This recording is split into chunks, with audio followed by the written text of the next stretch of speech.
December 7th, 1941. The morning that changed everything began like any other peaceful Sunday in Pearl Harbor until the sky filled with the rising sun insignia of Imperial Japan. As Admiral Isoroku Yamamoto's carrier-based aircraft descended upon the unsuspecting American Pacific Fleet, they unknowingly awakened an industrial colossus that would forge the most formidable naval armada in human history. The Japanese had calculated they could cripple American naval power for years, but they gravely underestimated the nation's capacity for resurrection and revenge. In the smoking ruins of Battleship Row, where the mighty Arizona lay broken and burning, a different kind of warfare was already being conceived in the minds of American naval strategists. The Ghost Fleet, America's secret weapon that would haunt Japanese nightmares across the Pacific, was about to be born from the ashes of defeat. This wasn't just about replacing what was lost. This was about creating something unprecedented in naval warfare. President Franklin Delano Roosevelt stood before Congress the following day, his voice carrying the weight of a nation's fury as he declared December 7th a date that would live in infamy. But behind closed doors, his admirals were already sketching plans for vessels that would make the Japanese regret their surprise attack. The Ghost Fleet concept emerged from a simple yet revolutionary idea. What if America could build ships faster than Japan could sink them? Secretary of the Navy Frank Knox convened emergency meetings with shipyard executives across the nation.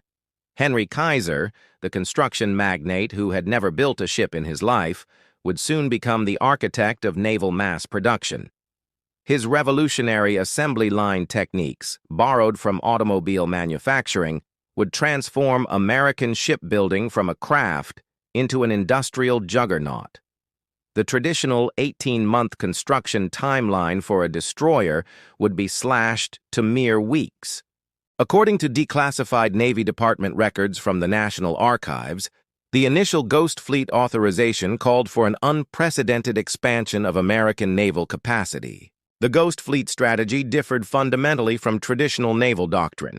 Instead of building a few heavily armed, expensive vessels, America would construct hundreds of lighter, faster ships that could overwhelm enemy forces through sheer numbers and coordinated tactics.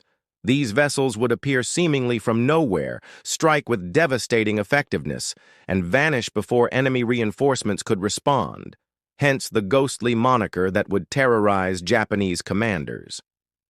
Admiral Chester Nimitz, newly appointed Commander-in-Chief of the Pacific Fleet, understood that conventional naval wisdom had died with the Arizona. The Ghost Fleet represented a new philosophy of naval warfare: mobility over armor, quantity over individual strength, and surprise over direct confrontation. Each vessel would be designed with specific tactical roles that complemented the others, creating a synergistic effect that multiplied their combined effectiveness. The Japanese High Command, still celebrating their Pearl Harbor victory, remained oblivious to the industrial storm gathering across the Pacific.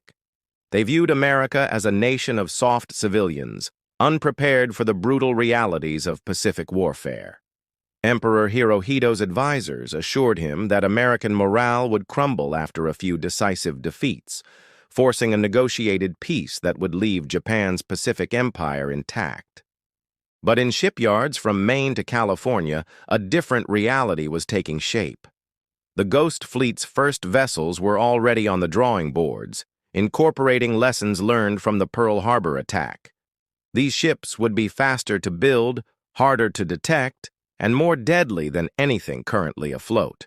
They would carry new technologies, radar systems, improved communication equipment, and weapons designed specifically for Pacific theater combat. The psychological warfare aspect of the Ghost Fleet strategy was equally important. Japanese naval doctrine emphasized the spiritual superiority of their forces, believing that Bushido courage could overcome material disadvantages. The Ghost Fleet would shatter this mythology by demonstrating that American industrial might, combined with tactical innovation, could produce naval forces that seemed to multiply like phantoms in the night. As 1942 dawned, the first Ghost Fleet vessels were nearing completion. Japan's worst nightmare was about to become reality.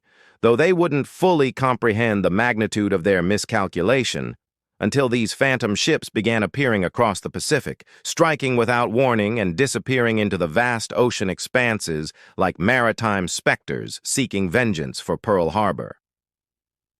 January 15th, 1942, marked the moment when Henry Kaiser's Revolutionary Shipyard in Richmond, California, launched its first vessel of the Ghost Fleet program.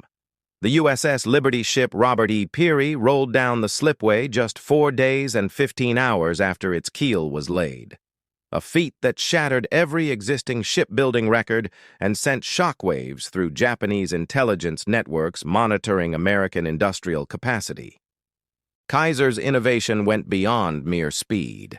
He had reimagined the entire shipbuilding process, breaking down construction into prefabricated sections that could be assembled by workers with minimal experience. Welding replaced traditional riveting, reducing construction time by 60% while creating stronger hull integrity. Women entered the shipyards in unprecedented numbers, earning the nickname Rosie the Riveter as they mastered skills traditionally reserved for men. The Ghost Fleet philosophy extended beyond individual vessels to encompass entire tactical formations. Admiral William Bull Halsey, studying Japanese naval tactics from his flagship Enterprise, recognized that Japan's strength lay in their experienced pilots and heavy cruisers. The Ghost Fleet would neutralize these advantages through overwhelming numbers and coordinated strike capabilities that could appear anywhere across the Pacific's vast expanse. Commander Raymond Spruance, working closely with naval intelligence cryptographers who had begun breaking Japanese communication codes, developed the tactical doctrine that would guide Ghost Fleet operations. These vessels would operate in wolf packs, similar to German U-boat tactics, but adapted for surface warfare. They would strike Japanese supply lines, isolated garrisons, and merchant shipping with devastating effectiveness before disappearing into the Pacific's immensity.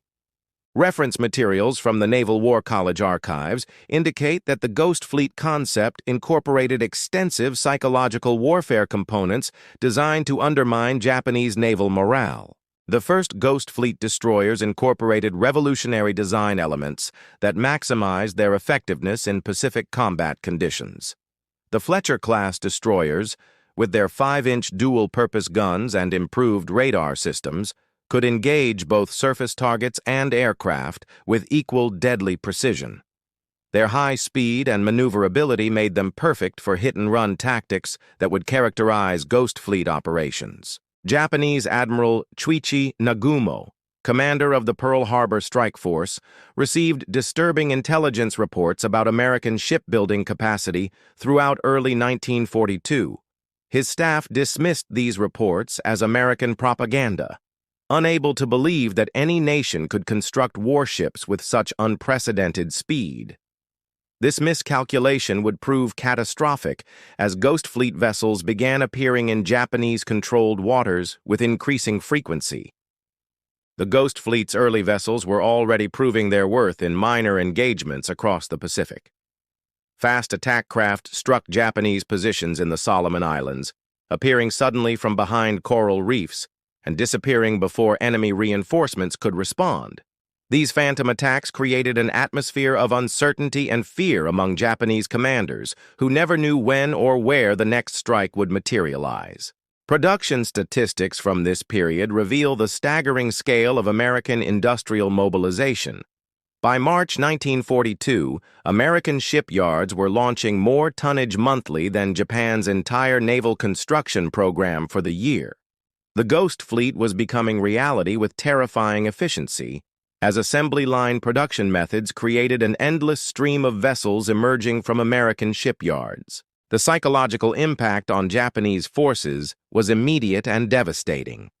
Radio intercepts revealed growing anxiety among Japanese naval commanders about mysterious American ships that seemed to appear and disappear at will. These Ghost Fleet vessels, with their advanced radar and communication systems, could coordinate attacks across hundreds of miles of ocean, creating the illusion of supernatural omnipresence. Training programs for Ghost Fleet crews emphasized speed, coordination, and tactical flexibility over traditional naval formalities. Young American sailors learned to operate their vessels like instruments in a deadly orchestra, with each ship playing its part in carefully choreographed strikes that maximized damage while minimizing exposure to enemy retaliation. By spring 1942, the Ghost Fleet's reputation was spreading throughout the Japanese Navy. Veteran commanders who had dominated Pacific waters since Pearl Harbor found themselves facing an enemy that seemed to multiply with each encounter. The psychological warfare component of the Ghost Fleet strategy was succeeding beyond American expectations, as Japanese morale began to crack under the pressure of fighting and seemingly omnipresent and ever-growing Phantom Navy. May 4, 1942, brought the first major Ghost Fleet engagement at the Battle of the Coral Sea, where American naval forces demonstrated their new tactical doctrine with devastating effectiveness. The USS Lexington and Yorktown, supported by a screening force of Ghost Fleet destroyers, engaged Japanese carrier forces in the world's first naval battle fought entirely by aircraft, while the Phantom vessels provided crucial anti-aircraft protection and radar coverage that extended American detection capabilities far beyond traditional limits. Captain Frederick Sherman, commanding the Lexington, witnessed firsthand how Ghost Fleet vessels operated like maritime phantoms during the engagement. Fast destroyer escorts would appear suddenly on his radar screen, provide covering fire against incoming Japanese aircraft, then vanish into rain squalls before enemy planes could target them. This hit-and-fade tactic, perfected through months of training exercises, proved devastatingly effective against Japanese pilots accustomed to engaging static targets. The Ghost Fleet's psychological warfare reached new heights during the Coral Sea engagement. Japanese aviator testimonies captured through radio intercepts revealed growing confusion and fear about American naval capabilities. Pilots reported engaging what appeared to be small destroyer forces, only to find themselves facing coordinated attacks from multiple directions as additional Ghost Fleet vessels emerged from weather fronts and island shadows. Admiral Takeo Takagi, commanding Japanese forces at Coral Sea, found his tactical planning constantly disrupted by Ghost Fleet vessels that refused to conform to traditional naval engagement patterns. His carefully orchestrated attacks were repeatedly broken up by unexpected appearances of American destroyers and cruisers that seemed to materialize from empty ocean. The psychological pressure of fighting an enemy that appeared omnipresent began affecting Japanese decision-making at the highest levels. Declassified intelligence reports from the Pacific Fleet Command reveal that Ghost Fleet tactics were specifically designed to exploit Japanese naval doctrine weaknesses identified through cryptographic intelligence. The Ghost Fleet's communication systems played a crucial role in their early successes. Advanced radar and radio equipment allowed these vessels to coordinate attacks across hundreds of miles of ocean, creating the impression that American naval forces were far larger than their actual numbers. Japanese commanders, lacking similar communication capabilities, found themselves constantly reacting to phantom threats that seemed to appear simultaneously across multiple sectors. Lieutenant Commander Ernest Evans, aboard the destroyer USS Johnston, pioneered many of the Ghost Fleet's signature tactics during the Coral Sea engagement. His vessel would race at high speed toward Japanese formations, launch torpedo attacks at maximum range, then disappear behind smoke screens, while other Ghost Fleet vessels emerged from different vectors to continue the assault. This rotating attack pattern kept Japanese forces constantly under pressure while minimizing American casualties. The industrial production supporting the Ghost Fleet reached unprecedented levels during this period. American shipyards were launching new destroyers every few days, creating an endless stream of reinforcements that could replace any losses while continuously expanding the fleet's overall capability.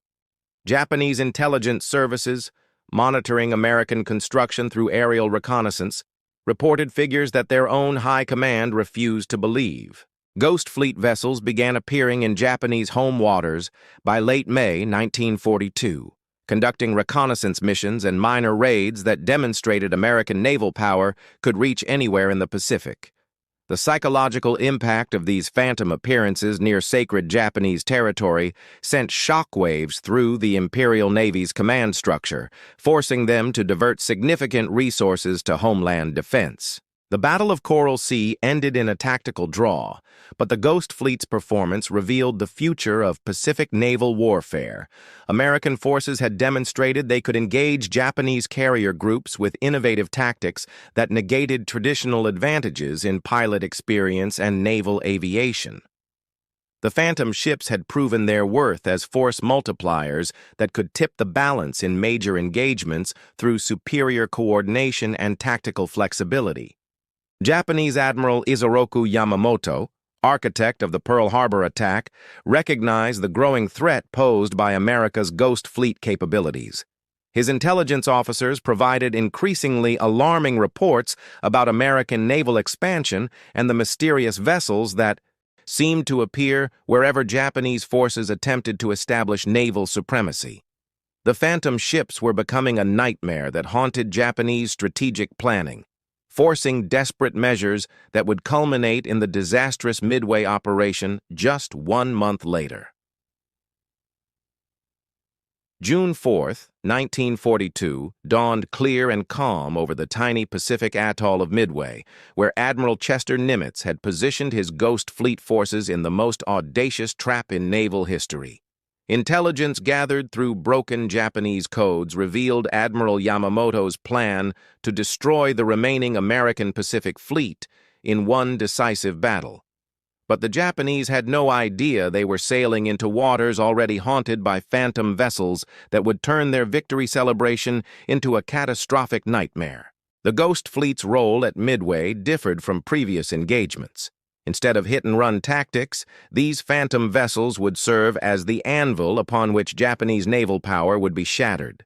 Destroyers and cruisers positioned themselves in carefully planned intercept patterns, ready to emerge from beyond the horizon when Japanese carriers committed their aircraft to attacking what they believed were America's last remaining fleet units. Captain Miles Browning, aboard Admiral Raymond Spruance's flagship Enterprise, coordinated the Ghost Fleet's movements through encrypted radio communications that Japanese intelligence could not penetrate. The Phantom vessels maintained radio silence until the critical moment, appearing on radar screens like maritime ghosts, materializing from the Pacific's vast emptiness to deliver devastating surprise attacks against exposed Japanese formations. Admiral Chuichi Nagumo, commanding the Japanese carrier strike force, made his fatal miscalculation shortly after dawn on June 4th.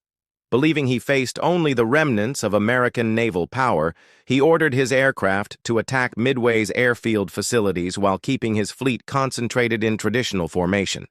The Ghost Fleet vessels, monitoring Japanese communications through advanced cryptographic equipment, prepared to spring their trap. According to official Navy Department battle reports archived at the Naval Historical Center, the Ghost Fleet's coordination during Midway represented the most sophisticated naval tactical operation in Pacific theater history. Lieutenant Commander John Waldron, leading Torpedo Squadron 8 from the carrier Hornet, witnessed the Ghost Fleet's emergence as Japanese carriers maneuvered to launch their second wave of attacks. Phantom destroyers appeared simultaneously from multiple vectors, their radar-guided gunfire creating a deadly crossfire that disrupted Japanese fighter cover and exposed the enemy carriers to American dive bomber attacks that would determine the battle's outcome. The psychological impact on Japanese naval forces was immediate and devastating. Captain Mitsuo Fuchida, who had led the Pearl Harbor attack just 6 months earlier, found himself aboard the burning carrier Akagi as Ghost Fleet vessels appeared like avenging spirits to finish what American dive bombers had begun. The Phantom ship's appearance seemed supernatural to Japanese survivors, who reported vessels materializing from empty ocean to deliver the final blows to their once invincible carrier force. The Ghost Fleet's anti-aircraft capabilities proved crucial during the Japanese counterattacks that followed their carrier losses. Coordinated radar-controlled gunfire from multiple Phantom vessels created an impenetrable defensive barrier around American carriers, shooting down Japanese aircraft at unprecedented rates while American fighters concentrated on offensive operations. This defensive umbrella allowed American forces to maintain air superiority throughout the engagement. Admiral Yamamoto, aboard his flagship Yamato hundreds of miles from the battle, received increasingly desperate radio messages from his carrier commanders describing American naval forces that seemed to multiply during combat. The Ghost Fleet's tactical coordination created the impression that American naval strength far exceeded Japanese intelligence estimates, contributing to Yamamoto's decision to withdraw rather than commit his battleship force to what appeared to be a hopeless engagement. The Battle of Midway's aftermath revealed the true effectiveness of America's Ghost Fleet strategy. Japanese naval aviation, the backbone of their Pacific Empire, had been virtually eliminated in a single engagement. The Phantom vessels had proven their worth as force multipliers that could tip the balance in major fleet actions through superior tactics, communication, and coordination. Captain Joseph Rochefort, the cryptographer whose intelligence made the Midway victory possible, recognized that the Ghost Fleet's success went beyond mere tactical innovation. These Phantom vessels represented a new form of naval warfare that combined technological superiority with psychological operations to achieve victories that seemed impossible through conventional means. The Japanese Navy would never recover from their encounter with America's maritime Phantoms at Midway, marking the beginning of their inevitable retreat across the Pacific as Ghost Fleet vessels multiplied like avenging spirits, seeking retribution for Pearl Harbor. August 7, 1942, marked the beginning of America's first major Pacific offensive when Marines stormed ashore at Guadalcanal. But the real battle would be fought in the treacherous waters surrounding the island, where Ghost Fleet vessels would prove their worth in the brutal nighttime engagements that transformed these waters into what Japanese sailors grimly called the graveyard of ships. The Ghost Fleet's role at Guadalcanal differed dramatically from previous engagements. Instead of coordinated strikes against major fleet units, these Phantom vessels would engage in a grinding campaign of attrition that would slowly bleed Japanese naval power through countless smaller actions. Destroyers and fast cruisers became the primary weapons in this shadowy campaign, appearing without warning in the darkness to deliver devastating attacks before vanishing into the night. Admiral Richmond Kelly Turner, commanding the amphibious forces supporting the Guadalcanal invasion, relied heavily on Ghost Fleet vessels to maintain the tenuous supply line keeping American forces alive on the island.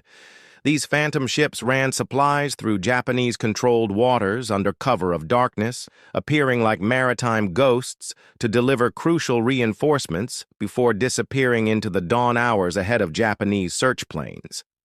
The notorious Tokyo Express, runs by Japanese destroyers attempting to resupply their own forces, became deadly games of cat and mouse with Ghost Fleet vessels.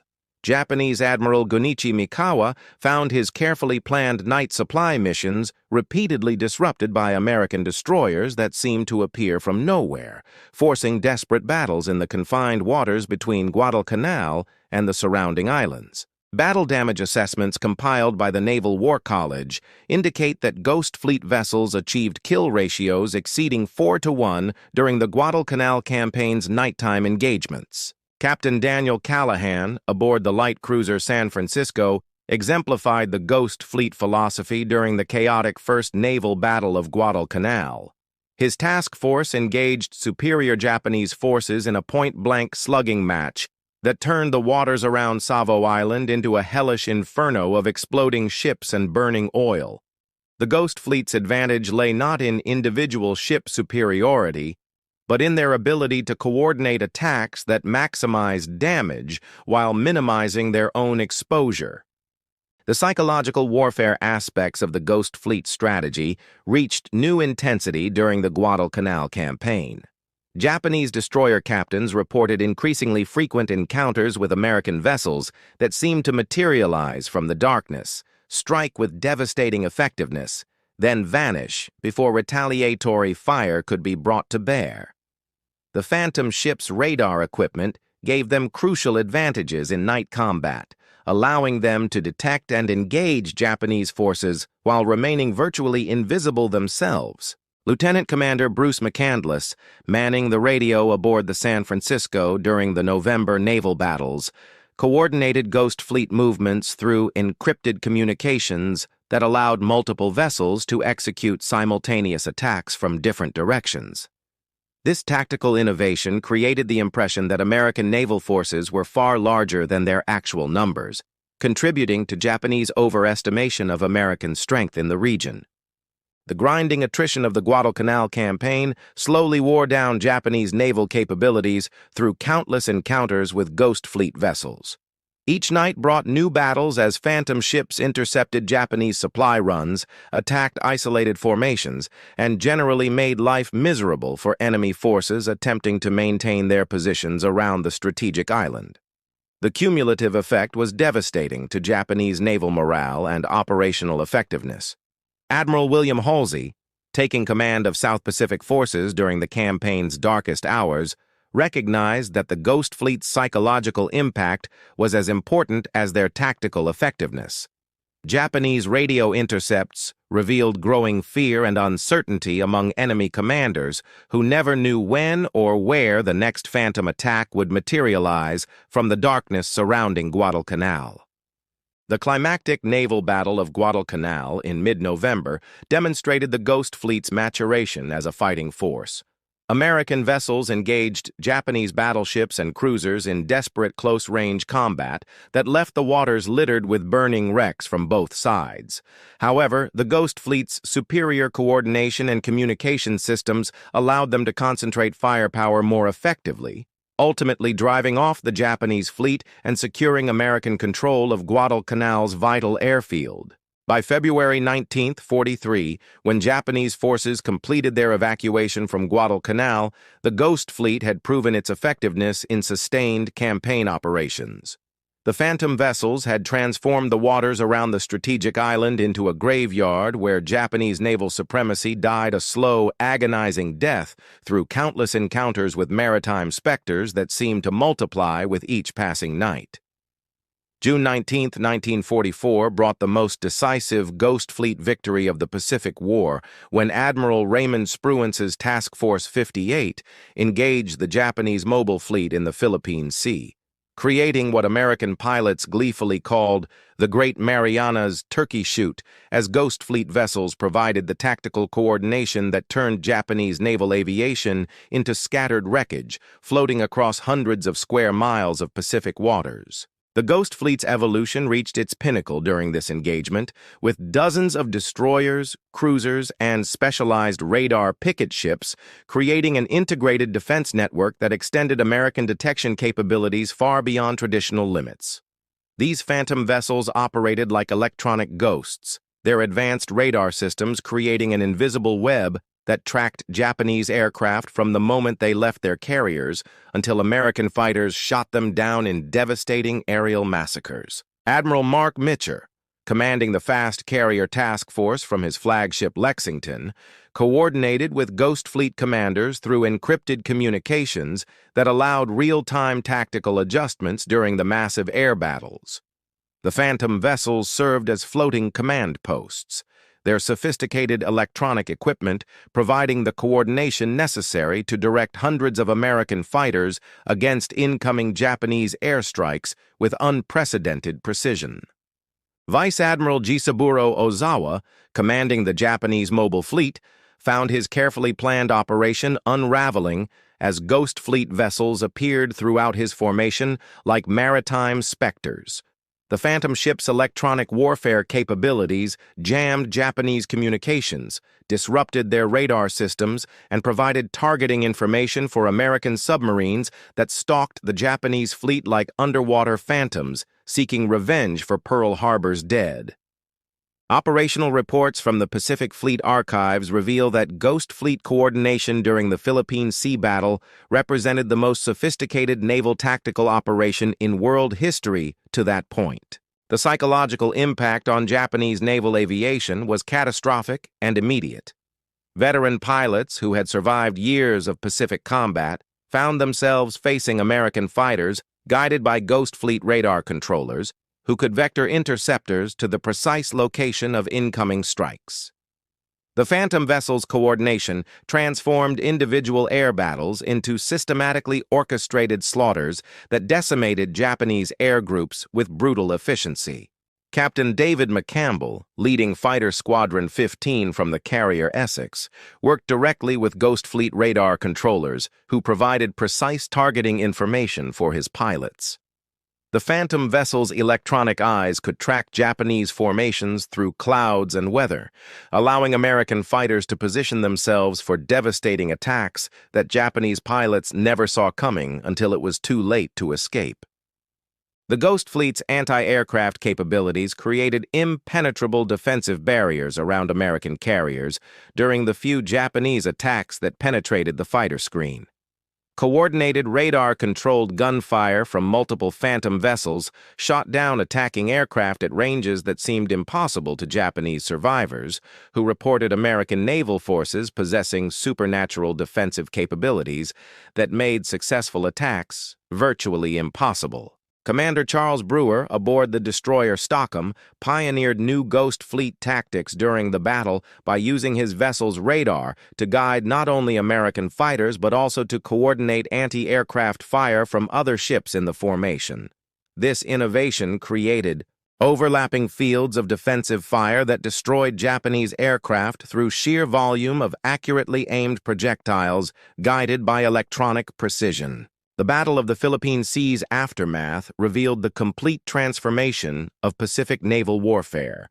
Japanese carrier aviation, rebuilt after Midway with tremendous effort and sacrifice, had been virtually eliminated in a single engagement through the Ghost Fleet's coordinated defensive operations. The Phantom vessels had proven that technological superiority, properly coordinated, could achieve victories that seemed impossible through conventional means. Admiral Ozawa's surviving pilots reported encounters with American naval forces that seemed to possess almost supernatural capabilities. The Ghost Fleet vessels appeared to know exactly where Japanese aircraft would be at any given moment, positioning themselves to provide maximum defensive coverage while maintaining perfect coordination across hundreds of miles of ocean.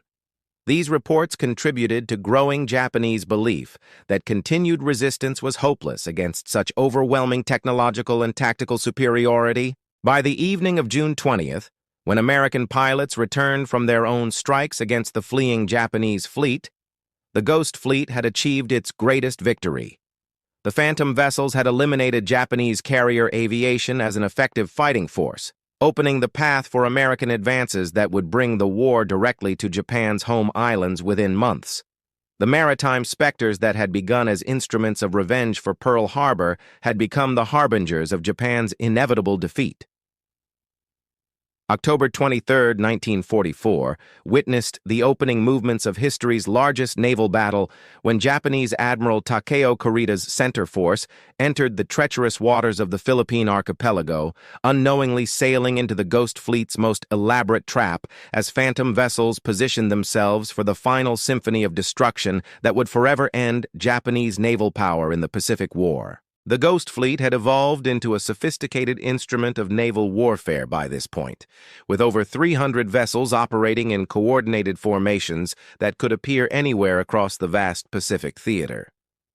Admiral Chester Nimitz, coordinating the overall operation from his Pearl Harbor headquarters, deployed these Phantom ships in a complex pattern designed to channel Japanese forces into predetermined killing zones where American firepower could achieve maximum effect. Admiral William Halsey, commanding the Third Fleet, relied heavily on Ghost Fleet intelligence networks to track Japanese fleet movements through the Philippine Islands. These Phantom vessels, equipped with the most advanced radar and communication systems available, created an electronic surveillance network that monitored every Japanese ship movement while remaining virtually invisible to enemy detection systems. The battle off Samar on October 25th demonstrated the Ghost Fleet's ultimate evolution as a fighting force. When Kurita's massive battleships and cruisers surprised the light American escort carriers of Taffy III, Ghost Fleet destroyers appeared like avenging phantoms to launch desperate torpedo attacks against vastly superior enemy forces. These phantom vessels sacrificed themselves with suicidal courage to buy time for American carriers to escape.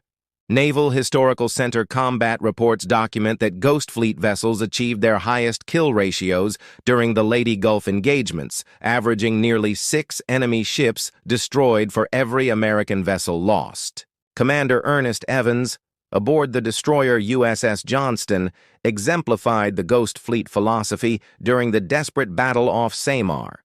His vessel charged directly into Kurita's battle line, engaging Japanese battleships and cruisers in point-blank combat that allowed other Phantom ships to position themselves for coordinated torpedo attacks. The Johnston fought until her ammunition was exhausted and her hull shattered, but her sacrifice enabled other Ghost Fleet vessels to drive off the Japanese force. The psychological impact of these Phantom attacks was devastating to Japanese morale.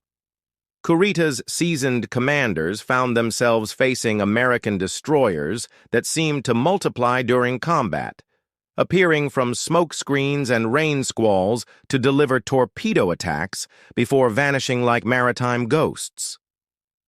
The Ghost Fleet's coordination created the impression that American naval forces were far more numerous than intelligence estimates suggested. Vice Admiral Takeo Kurita, commanding the center force from his flagship Yamato, experienced the full psychological effect of fighting America's Phantom Navy during the chaotic engagement off Samar.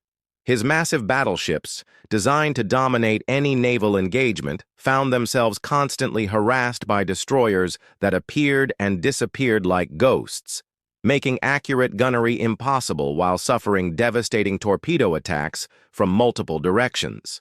The Ghost Fleet's electronic warfare capabilities reached their peak during the Leyte Gulf battles. Specialized radar picket ships jammed Japanese communications, disrupted their fire control systems, and provided American forces with real-time intelligence about enemy movements. These Phantom vessels operated like invisible orchestral conductors, coordinating attacks across hundreds of miles of ocean with precision that seemed supernatural to Japanese observers. Captain Clifton Sprague, commanding Taffy 3 during the desperate morning battle, witnessed the Ghost Fleet's ultimate sacrifice as Phantom destroyers and destroyer escorts charged into Kurita's gun line to buy time for the vulnerable escort carriers. These vessels fought with desperate courage, knowing their light construction offered no protection against Japanese battleship guns, but their coordinated attacks achieved the impossible by driving off a vastly superior enemy force. The Battle of Leyte Gulf's conclusion marked the effective end of the Imperial Japanese Navy as a fighting force. The Ghost Fleet had achieved its ultimate objective, transforming from instruments of revenge for Pearl Harbor into the weapons that delivered Japan's final naval defeat. Phantom vessels had proven that properly coordinated forces, regardless of individual unit strength, could overcome seemingly impossible odds through superior tactics and communication. Admiral Sumu Toyota, commanding the combined fleet from Tokyo, received reports of the Leyte Gulf disaster that described American naval forces possessing almost supernatural capabilities.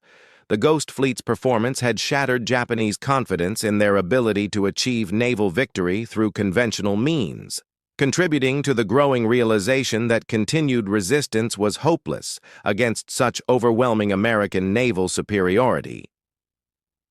August 15, 1945, brought the war's end as Emperor Hirohito's surrender announcement echoed across the Pacific. But the Ghost Fleet's mission continued as Phantom vessels materialized in Japanese harbors to oversee the surrender ceremonies that would formally conclude the most devastating naval campaign in human history. Their presence serving as silent reminders of the industrial and tactical revolution that had transformed American naval power from Pearl Harbor's ashes into an unstoppable force. The final tally of the Ghost Fleet's achievements staggered even American naval planners who had conceived the program. Over 1,500 vessels had participated in the Phantom ship program, from massive fleet carriers constructed in months rather than years to specialized destroyer escorts designed specifically for Pacific combat conditions. These vessels had collectively sunk or damaged more than 3,000 Japanese ships, while losing fewer than 200 of their own number to enemy action. Admiral Chester Nimitz, accepting the Japanese surrender aboard the battleship Missouri in Tokyo Bay, could see Ghost Fleet vessels positioned throughout the harbor like maritime sentinels, ensuring that Japan's naval power would never again threaten Pacific peace. The Phantom ships represented more than mere military hardware. They embodied America's industrial transformation from a peacetime economy to the world's most formidable naval production system in less than 4 years.